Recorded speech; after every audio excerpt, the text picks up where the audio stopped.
खूबसूरती दे नाल बाकरखानियां इत्थे रखते हैं। देखो किड्डा अच्छा डिसिपलिन दे नाल सजा रहे हैं। बट साहब वैसे दिल कर रहा है देख के जिस तरह सजा रहे हो, बंदा वैसे ही खा ले। चाइना भी खाधी जा सकती है। देखो बट साहब बहुत क्रिस्पी नहीं होंगे, रंगा चेक करो कितनी खूबसूरत है ना। लो जी बट साहब तुहानू मैं लैके आया एक ऐसी जगह ते देखो इत्थे बन रही ने बाकरखानियां तंदूर वालियां। ए देखो जरा बट साहब, ओए होए होए बट साहब लग रही है तंदूर ही। देखो जरा बिल्कुल जी तंदूर च रखियां ने, बड़े स्टाइल दे नाल रखियां ने। तुसीं देखो कि एक एक बाकरखाने नूं किस तरह रखा गया है इत्थे, कितनी तादाद विच बन रही है इत्थे बाकरखानियां। और ये देखो जरा क्या बात है। ए जगह केड़ी है? आउटफॉल रोड है ते बट साहब इन्हां नाल गलबात करो इन्हां दे नाल थोड़ी बहुत। अस्सलाम वालेकुम, की हाल चाल है? ठीक ठाक हो? अच्छा जी ये रेसिपी दसो, सूजी दे बनदी ने, मैदे दी बनदी ने, कादियां बनदियां ने? मैदे उस दे अंदर होर की चीज़ इस्तेमाल करदे हो तुसीं? घ्यो ते दुध दियां स्पैशल जिहड़ियां ने वो अपना देख लो बाकरखानियां।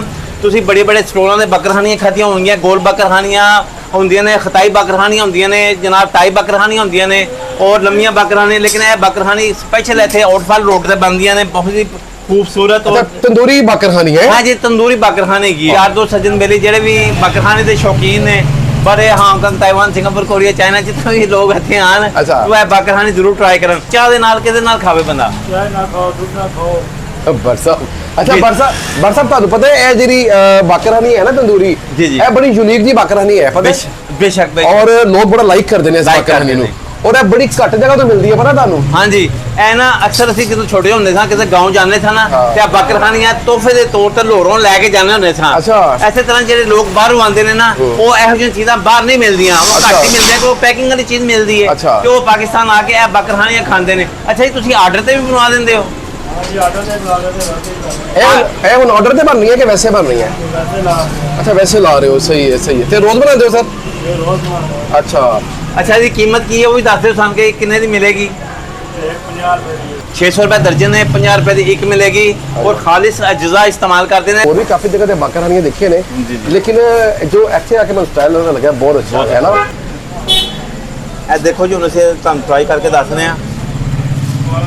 क्रिस्पी है बट क्रिस्पी है, यकीन करो बहुत क्रिस्पी है। इसमें ना वो लेज नहीं है, ये बिल्कुल ऐसा लग रहा है जैसे हम कोई केक रस खा रहे हैं। अगर तुसीं लेनी होवे तुसीं इत्थे आ सकदे हो। हजवेरी नान शॉप जे आउटफॉल रोड ते बड़ा अच्छा इनका सेटअप, इन्हां दा सेटअप बहुत अच्छा लग्या मैनूं। बड़ी साफ सुथरी मेकिंग कर रहे हैं और जी बाकरखानी है बड़ी क्रिस्पी है, बड़ी खस्ता दी लग रही है। तो मैं भी घर से पैक करवा लगा। वीडियो चंगी लगी हुए तो लाइक करना, सब्सक्राइब करना, कमेंट्स करना।